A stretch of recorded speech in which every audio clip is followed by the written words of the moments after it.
మమ్మల్ని మిక్కిలిగా ప్రేమిస్తున్న మా పరమ తండ్రి, మీకు వందనాలు చెల్లిస్తున్నాం.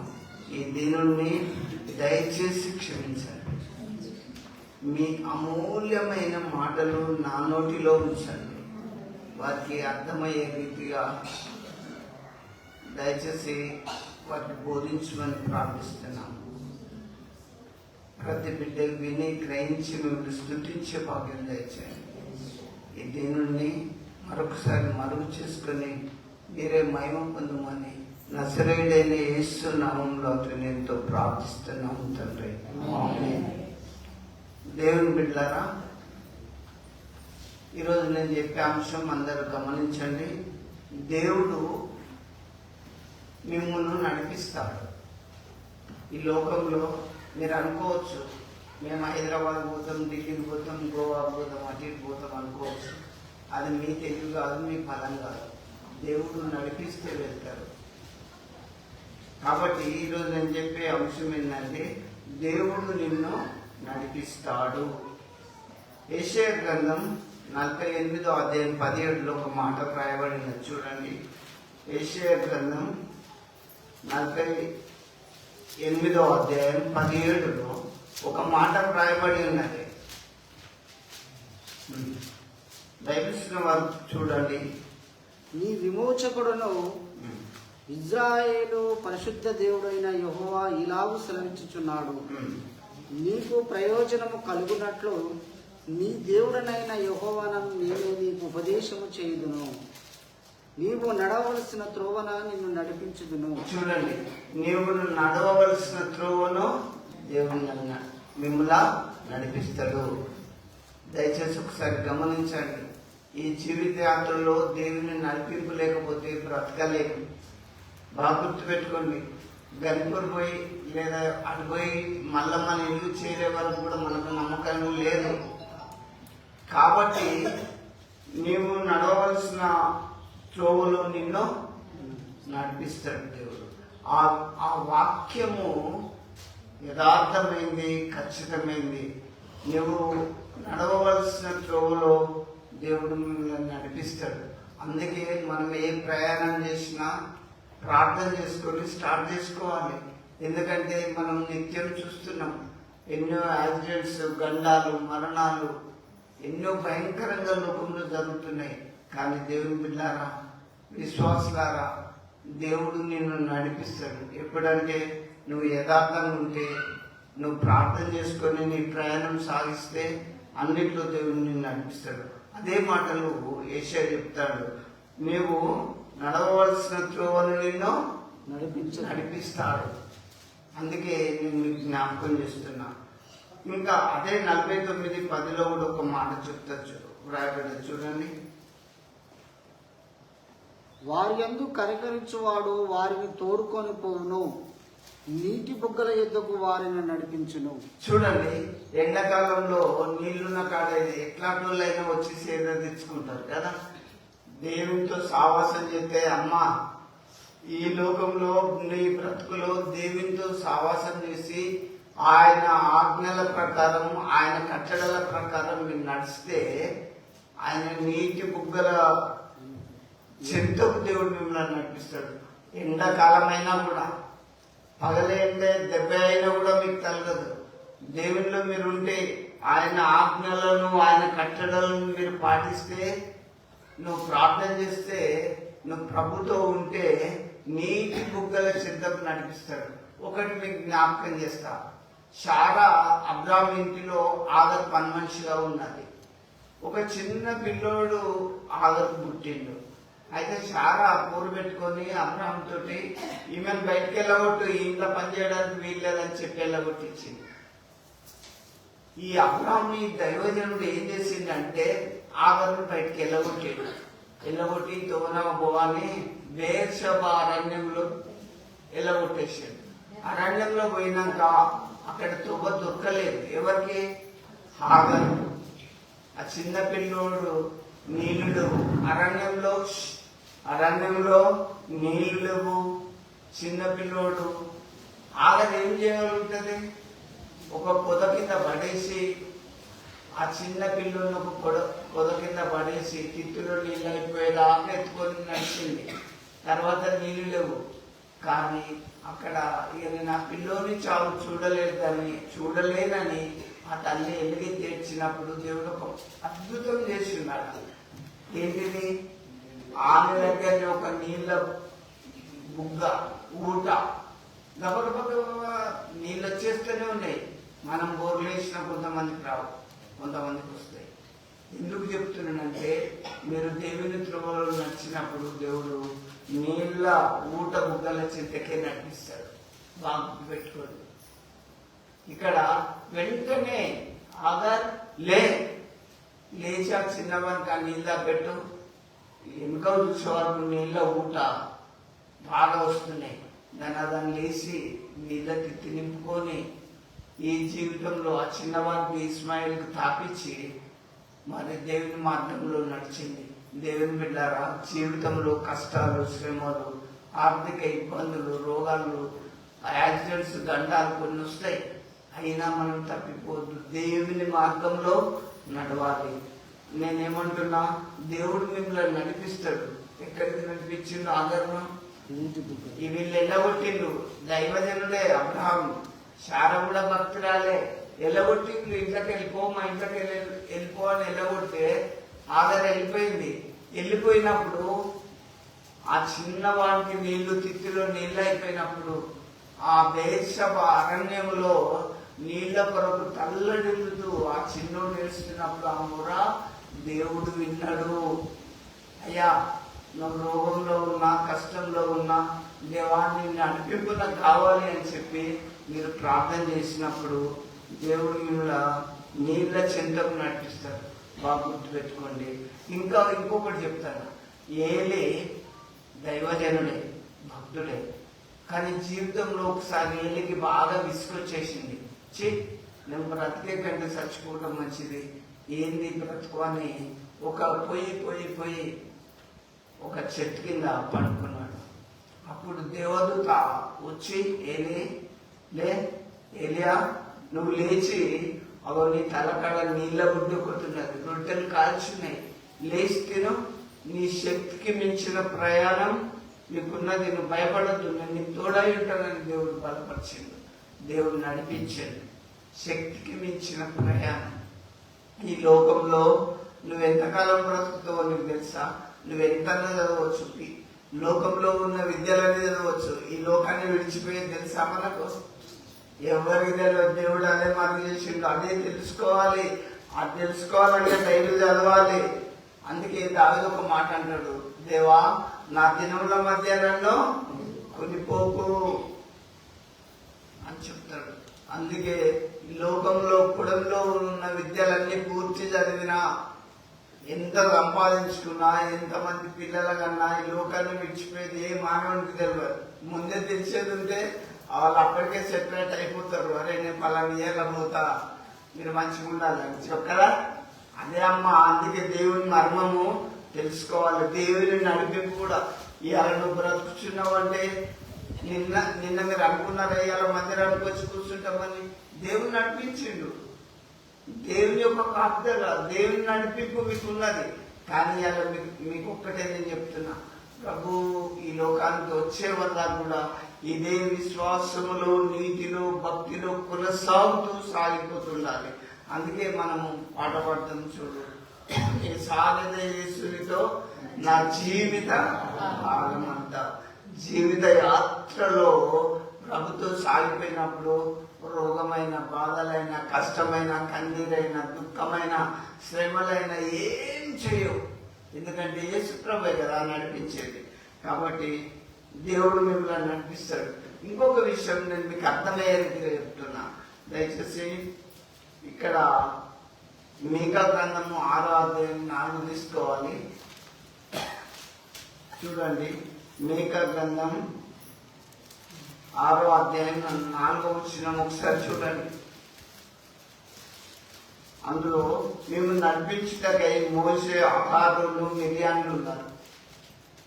దేవుని మార్గం చెప్పడానికి దేవుడు కొంతమందిని ఏర్పాటు చేసుకుంటారు. మీరు తక్కువ చేసినా ఎక్కువ చేసినా నిజంగా దేవుడు పట్టుకొని నడిపించినప్పుడు కొంతమందిని ఒలిమిలో నుంచి బయటికి లాగినట్లు నడిపిస్తారు. చదువు ఆ మీకా గ్రంథం 6వ అధ్యాయం 4వ వచనం. ఐగుప్తు దేశంలో నుండి నేను మిమ్మల్ని రప్పించి దాస గృహంలో నుండి మిమ్మల్ని విమోచించితిని.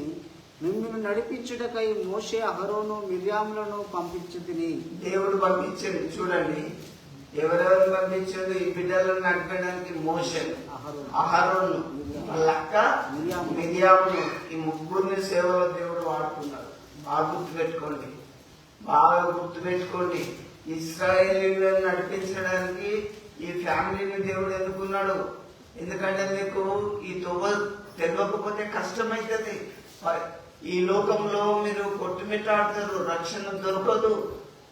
ఇక్కడ ఇశ్రాయేల్ మీకా కదా చెప్పింది. మీకా ప్రవక్త ఏమని చెప్తాను, మీరు దాస్యంలో ఉన్నారు. అప్పుడు మిమ్మలను నడిపించడానికి దేవుడు ఎవరిని వాడుకున్నాడా? మోషే, అహరోను, మిర్యాములను వాడుకొని మిమ్మల్ని నడిపించిండు. ఎలాంటి దేశానికి నడిపించిండు తెలుసా? వీళ్ళ మాటలు విని పాలు తేనెలు ప్రవహించే దేశానికి. ఆ దేశంలో పాలు తేనెలు ప్రవహించే శ్రేష్టమైన దేశానికి నడిపించాడు.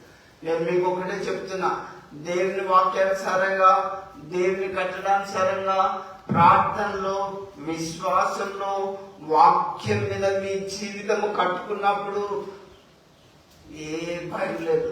నీ జీవితం పాలు తేనెలు ప్రవహించే దేశాన్ని నడిపించినట్టే మీ జీవితం ఉంటుంది. అందుకే దేవుడు ఇంకొక మాట కూడా చెప్పిండు. ధనవంతుడు నరకంలో వెళ్తాంటే, అయ్యా ఇలాంటి వేదనకరమైన స్థలం ఉంటుందని నాకు తెలియదు, ఒక్క నీళ్ళ సుఖం పంపమంటే పంపలే. మేము అక్కడికి కానీ మీరు ఇక్కడికి కానీ రావడానికి వీలు కాదని చెప్పిండు.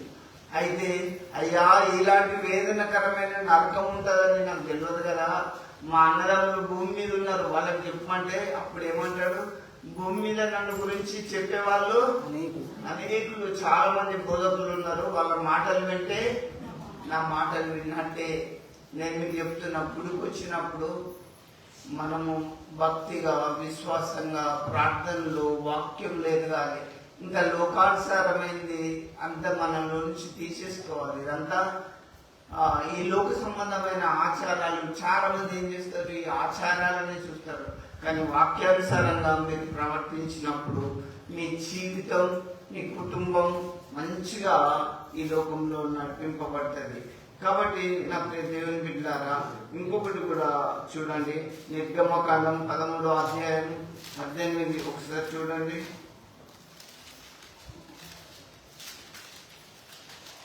పరిశుద్ధ గ్రంథంలో నుంచి నిర్గమకాండం 13వ అధ్యాయం 18వ వచనం. తొందరగా. అయితే దేవుడు ప్రజలను చుట్టుదారియగు ఎర్ర సముద్రపు అరణ్య మార్గమున నడిపించెను. దేవుడు ఎట్లా నడిపించింది ఇశ్రాయేలీయులను?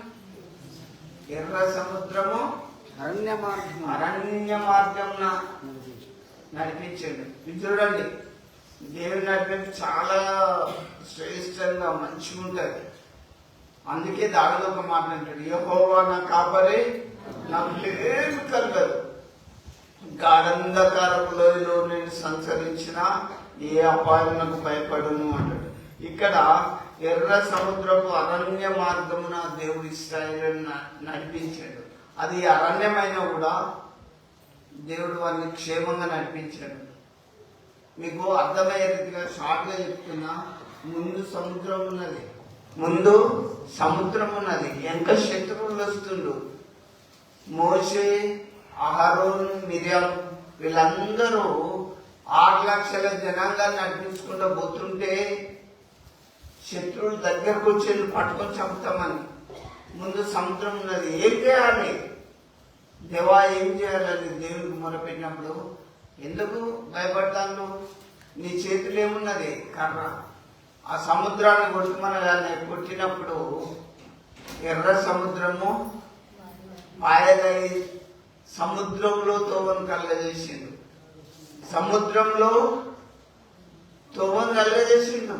ఆ త్రోవ గుండా ఇశ్రాయేలీయులను నడిపించిండు.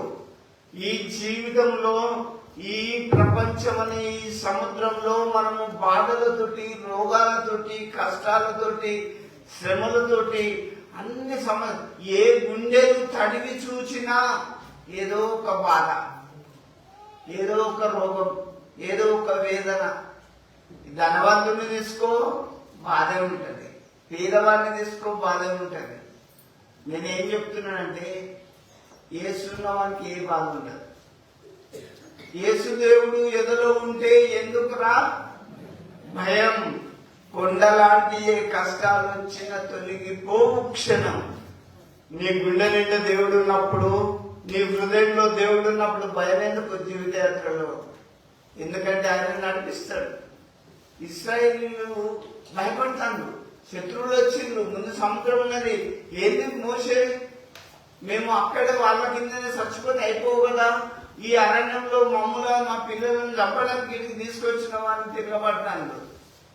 అప్పుడు దేవునికి మొరపెట్టిండు, అయ్యా ఈ ప్రజలంతా ఇట్లా మాట్లాడుతాను, ఏం చేయాలంటే ఎందుకు భయపడుతున్నాం మోసే?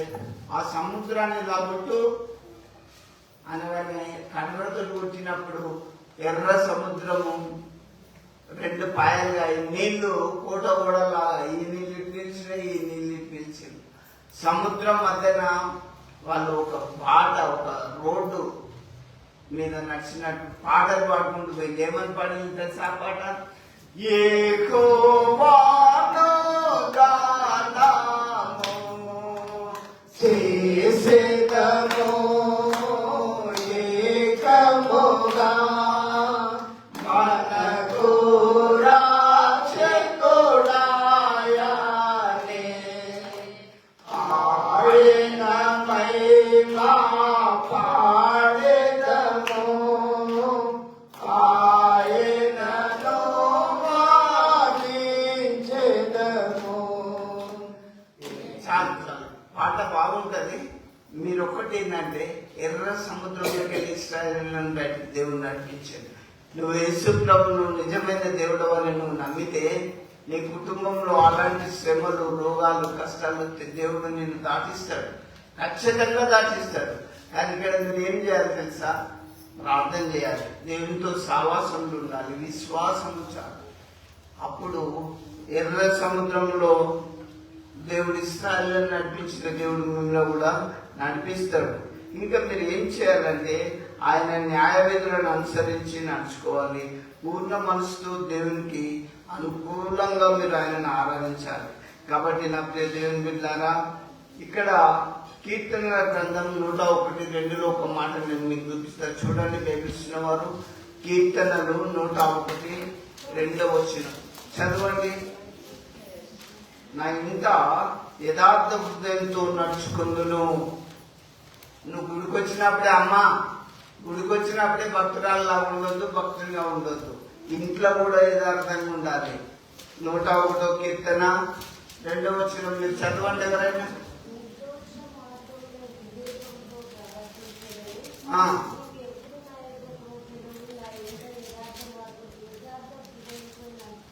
నా ఇంత యథార్థ హృదయంతో నడుచుకుందును. చూడండి, దేవుడు చూస్తాడు నువ్వు ఎట్లా నడుస్తున్నావు ఈ లోకంలో. దేవుని వాక్యానుసారంగా, కట్టడానుసారంగా యథార్థంగా ఉన్నవా లేదా? ఏం భాస్కర్, ఎవడన్నా ఒక పూట రాపిస్తే వాళ్ళ సైడ్ మాట్లాడు. పంచాయతీలకు ఇవే ఉంటాయి కదా ఊర్లలో. అందుకే మనకు జరిగేది లోకంలో నీళ్లు. యథార్థంగా ఉండాలి. నువ్వు నమ్మినాయం లేదు. యోహాను ఏం చేసింది తెలుసా? యోహాను ఏ రోజు రాజును పట్టుకొని, రాజా నువ్వు నీ తమ్ముని భార్యను ఉంచుకోవడం తప్పు కాదా, ఆమెను పెళ్లి చేసుకోవడం తప్పు కాదా అన్నందుకు తీసుకుపోయి జైలు వేసిండు. రాజు తలుచుకుంటే దెబ్బలకు పొద్దువా? ఆ తగిన సమయం కనిపెట్టింది ఎవరు? ఏరోదియా. అబ్బా, ఇంతమందిలో మమ్మల్ని ఇట్లా పరువు తీస్తాడా అని చెప్పి తగిన సమయం కనిపెట్టి బిడ్డ డాన్స్ చేసినందుకు తల తెప్పించుకున్నారు. పల్లెంలో పెట్టి ఇప్పుడే ఇమ్మనుకో అంటే తెచ్చిచ్చింది. ఏం చేసుకున్నా అమ్మాయి తలకాయతో ఆడుకున్నదా? చూడండి, యథా అక్కడ బైబిల్ ఏం చెప్తుంది? నా ఇంత యథార్థమైన ప్రవర్తన హృదయంతో నేను నడుచుకుందును. నీ హృదయం ఎట్లుండాలి? యథార్థంగా బ్రదర్, యథార్థ హృదయంతో నడుచుకోవాలి ఈ భూమి మీద. ఆయన నిన్ను అప్పుడు నడిపిస్తాడు. ఇంకొక వ్యక్తిని తీసుకుంటే నేను మీకు, కొర్నేలు అపొస్తలుల కార్యంలో రాయబడింది 10వ అధ్యాయంలో.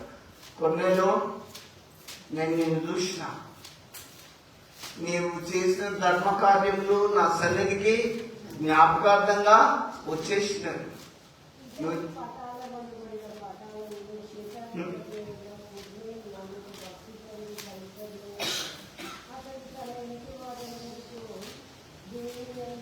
చూడండి, అతడు తన ఇంటి వారందరితో కూడా దేవుని యందు భయభక్తి గలవాడు.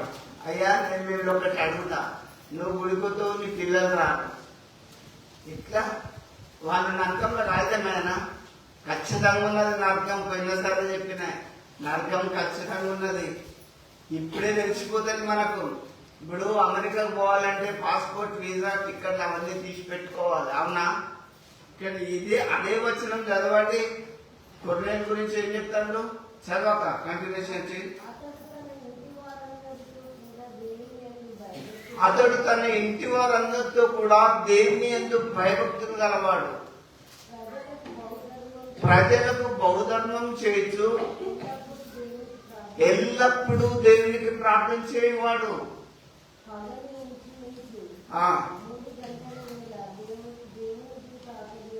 చూడండి, పగలే చీకటి కాదు, అది కలల కాదు. 3 గంటల వేళ దేవుని దూత కొర్నేలు దగ్గరకు వచ్చి ఏమంటుంది? కొర్నేలు అని పిలుచుట దర్శనం అతనికి తేటగా కనబడ్డది. అయితే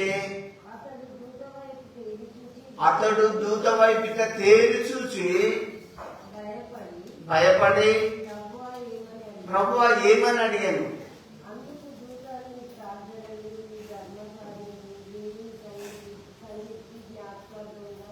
చూడండి, అయ్యా, నీవు చేసిన నీ ధర్మ కార్యములు, నీ ప్రార్థనలు దేవుని సన్నిధికి జ్ఞాపకార్థంగా చేరినవి. నిజంగా పరలోకంకే కొర్నేలు చేసిన పనులు జ్ఞాపకార్థంగా వెళ్ళిపోయినాయి. ఈ భూమి మీద నీ కొరకే చేసుకుంటాం, నా కొరకే చేసుకుంటాం. దేవుని పరిచర్యలో ఈ పని చేయాలంటే చాలా మంది అనుకుంటారు. మనం చేసేది ఏదైనా దేవుని సన్నిధిలో జ్ఞాపకార్థంగా ఉండిపోతుంది. నేను మీకు చెప్తున్నా కదా, నేను బాగా ప్రతి ఒక్క వ్యక్తిని నేను అబ్జర్వ్ చేస్తాను. మంచి దయ్యాలను గుర్తుపట్టి, ఇక్కడ నుండి నీ గుణాన్ని కూడా గుర్తుపట్టే శక్తి, వివేచన దేవుడు నాకు ఇచ్చిండు. కాబట్టి నేను మీకు చెప్తున్నా, దేవుని ప్రియమైన దేవుని బిడ్డారా, నీ కార్యములు దేవుని సన్నిధికి పోతున్నాయా? నీ ప్రార్థనలు పోతున్నాయా? కొర్నేలు విషయంలో అయితే దేవుడు తన దూతను పంపి ఏమని చెప్తున్నాడు? కొర్నేలు, నీ ప్రార్థన వినబడ్డది, నీ ధర్మ కార్యములు దేవుని సన్నిధికి జ్ఞాపకార్థంగా వచ్చినవి. కాబట్టి నీ పిల్లల విషయంలో, నీ విషయంలో ఒకవేళ నువ్వు చెప్తే వినలేదనుకో, లేచి ఇట్లా వదిలిపెట్టు. ఇప్పుడు అమ్మాయి వింటది కదా, వద్దు బిడ్డ ప్రార్థన చేసుకోండి వింటది. ఇప్పుడు బాలుడు నడవవలసిన త్రోవానికి నేర్పాలి. వాడు పెద్దవాడైనాక దాని నుంచి తొలగిపోడు.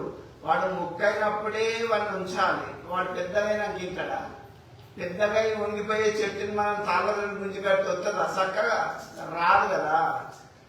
అది ముక్కప్పుడేదని ఒక సపోర్ట్ పెట్టి కడితే సరిగా ఉండిపోతుంది.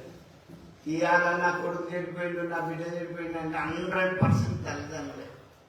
ఇక్కడ నేను మీకు ఒకటి చెప్తున్నా, ఈ కుటుంబంతో సహా నా ఇంత యథార్థతో నేను నడుచుకుంటానని దావిది ఏ రీతిగానైతే చెప్పిండో, కొర్నేలు యథార్థంగా ఉన్నాడు. దేవుడితో కూడా వచ్చింది, కొర్నేలు పరిశీలించింది. యథార్థంగా నువ్వు చేసిన ధర్మ కార్యాలు దేవుని సన్నిధికి పోయినాయి. బిడ్డ, నీ పేరు పెట్టి పిలిచినప్పుడు ఒక్కటి యథార్థత లేదు అని దేవుడు తీర్పిస్తే మన ముఖం వాల్యూ ఎట్లుంటది? ఏది చేసినా దేవుని మహిమ కొరకు చేయండి. నువ్వు ఎక్కడ నడిచినా యథార్థంగా నడు. నా మాట సాగుతానని చెప్పి నేను ఇష్టం ఉన్నట్టు చేస్తే నన్ను ఎక్కడ ఉండడు దేవుడి పైన ఉంటాడు. మూర్ఖుడా, ఈ ఒక్క మాట నాకు గుర్తొస్తుంది. మూర్ఖుడా, నీ నోటి మాటను బట్టి నీకు తీర్పు తీర్చబడుతుంది. నోటి మాటలతోటి కూడా నువ్వు తీర్పు తీర్చబడతావు, నరకం పాలవుతావు. ఇక్కడ దేవుడు నిన్ను యథార్థంగా మరి నడిపించడానికి సిద్ధంగా ఉన్నాడు. ఆయన నిన్ను నడిపిస్తాడు. కష్టాలు కానీ, శోధన కానీ, ఆగర్కు అరణ్యంలో నీళ్లు లేకపోతే నడిపించలేదా? నీళ్ళ ఊట పుట్టలేదా? కొన్నేళ్ళు ప్రార్థన వినలేదా? దేవుడు దూతను పంపి మరి చెప్పలేదా? ఇంకోటి, కొంతమంది ఏం చేస్తారంటే లోకంలో, అదే సామెతల గ్రంథం 19:2 చూడు. సామెతల గ్రంథం 19వ అధ్యాయం 2వ వచనం చూడండి. చక్కగా రాయబడి ఉన్నది. పరిశుద్ధ గ్రంథంలో నుంచి సామెతల గ్రంథం 19వ అధ్యాయం 2వ వచనం చదవండి. తొందరపడి నడుచువాడు దారి తప్పిపోవును. ఇక్కడ బైబిల్లో రాయబడ్డది, తొందరపడి నడిచేవాడు దారి తప్పిపోతాడు. ఇప్పుడు ఈ తొందర అనేది, ఈ నడిపింపులో మనం చాలా కనిపెట్టుకుని ఉండాలి, బ్రతకాలి. నేను చెప్పడం కాదు, వాక్యంలో క్లియర్ గా రాయబడ్డది. తొందరపడి నడుచువాడు దారి తప్పిపోవును. ఎవరండి ఇక్కడ దారి తప్పిపోయింది చెప్పనా? తప్పిపోయిన కుమారుడు, తండ్రి నా ఆస్తి, నా భాగం నాకు, నేను నీతోటి నేను ఇంకా ఉండలేను, నాది నాకు పంచిచ్చేయి. అన్నతోటి నేను ఉండలేను, నీతోటి కూడా నేను ఉండలేను అని ఆస్తి అంతా పంచుకొని దూరదేశం పోయి దుర్వ్యాపారం వలన ఖర్చు చేసిండు. తొందరపడ్డాడు. ఆలోచించిండా? వివేచించిండా? తల్లిదండ్రులు చెప్పేది ఖచ్చితమా కాదా అని వివేచించలే. కానీ ఇక్కడ ఇతన్ని అడిగెట్లున్నదంటే తొందరపాటు నడక. ఉరికి ఉరికిపోయి బోర్లమడి ఊరు నాకు ఐరాలంటే ఏం లాభం చెప్పు? నేనే ఉరుకుమోడేవాడు అన్ని దేవుని మీద పెడితే ఎట్లా? బ్రదర్, నిదురాయిక మేలుకోరాదులు తాపరా, కొదో పనులు చేయు కొరకు ఉదయమాయరా, ఎదురురా. నిదురాయిక మేలుకోరాదులు తాపరా, కొదో పనులు చేయు కొరకు ఉదయమాయరా, ఎండ ఎదురురా. వాదమేల ప్రభుని కొండ మీద చెప్పినా, వాదమేల ప్రభుని కొండ మీద చెప్పినా, ఈ బోధలన్నీ మంచి వెళ్ళి వెడుల చెప్పినా, ఈ బోధలన్నీ మంచి వెళ్ళి వెడుల చెప్పినా, నిదురాయిక మేలుకోరాదును తాపరా, కొదో పనులు చేయు కొరకు ఉదయమాయరా, ఎండ ఎదురురా.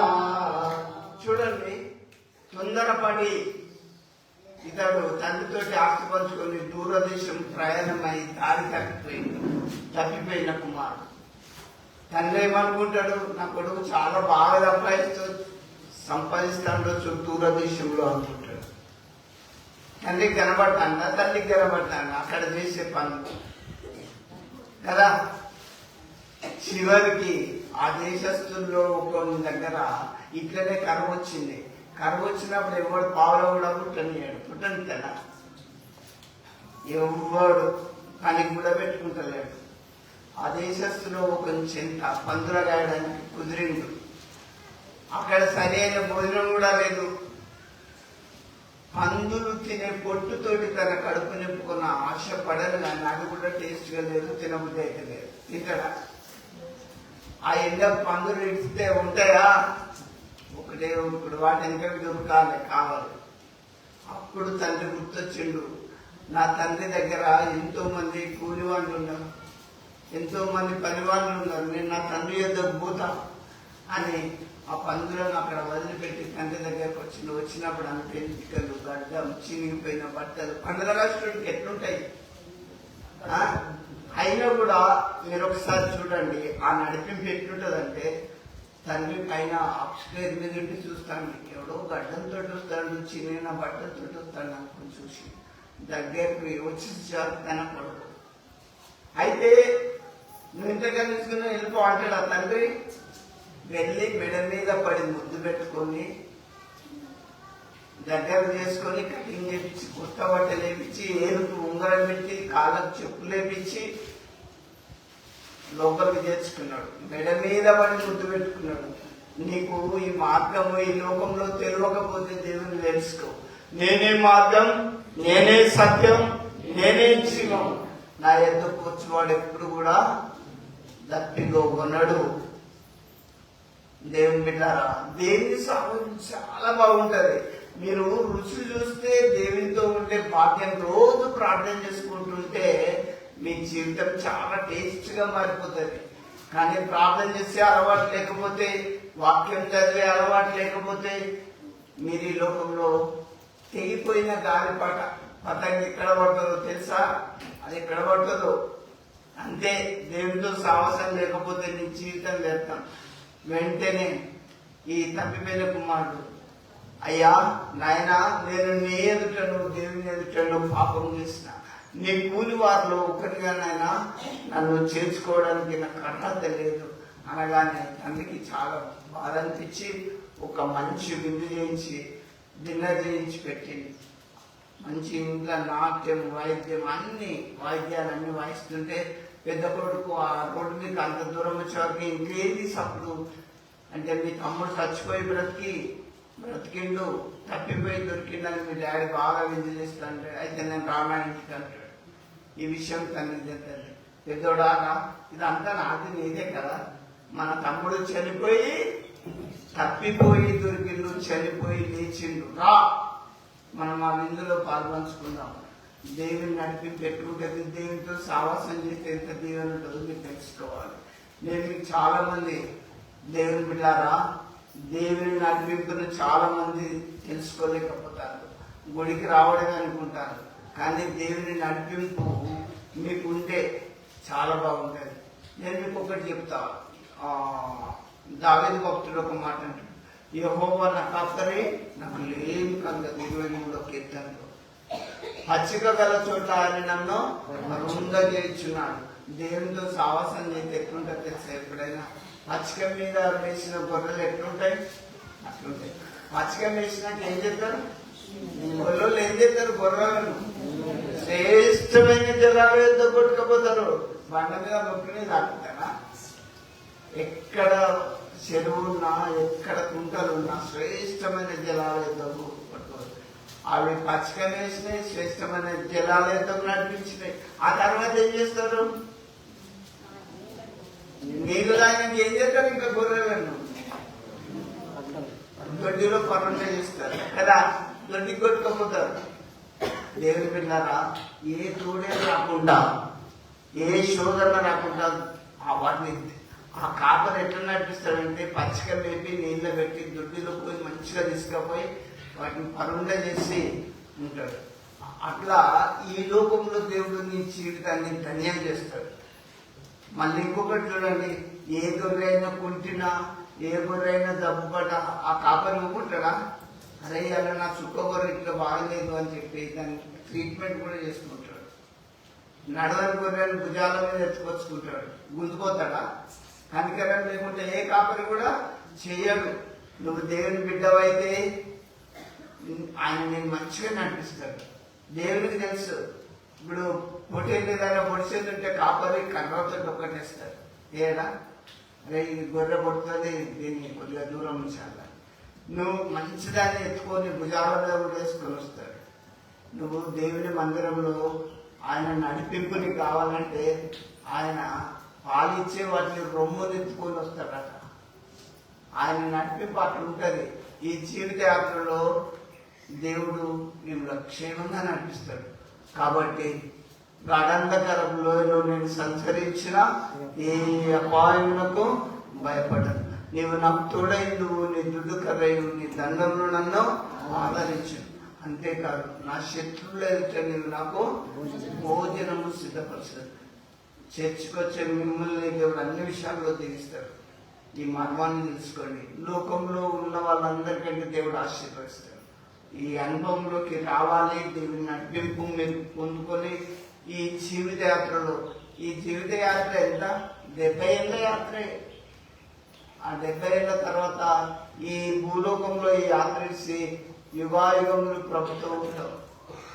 ఆ అందులో వేదాక విశ్వాసం కలిగి ఆ ఐగుప్తులో నుంచి ఈ మనము ఇశ్రాయేలులను ఎట్లా నడిపించిండో దేవుడు, ఈ భూమి మీద కూడా దేవుడు క్షేమంగా నడిపించి దీవించును గాక.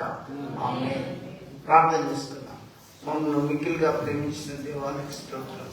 ఇంతకాలం నీ బిడ్డలమైన మమ్మల్ని క్షేమంగా నడిపించిన గాఢంధకరంలో మేము సంచరించిన మాకు లైవించిన పిల్లలను నడిపించిన 2026 సంవత్సరం వరకు నడిపించిన అన్ని శోధంలోకి తప్పించిన సంఘం జ్ఞాపకం చేసుకో, సంఘం చూస్తున్న పిల్లలందరినీ జ్ఞాపకం చేసుకోమని ఇదిగో ప్రభు ఇంతవరకు మీరు నడిపించిన విధానాన్ని బట్టి మీకు స్తోత్రాలు చెల్లిస్తూ యేసు నామములో ప్రార్థిస్తున్నాము తండ్రి.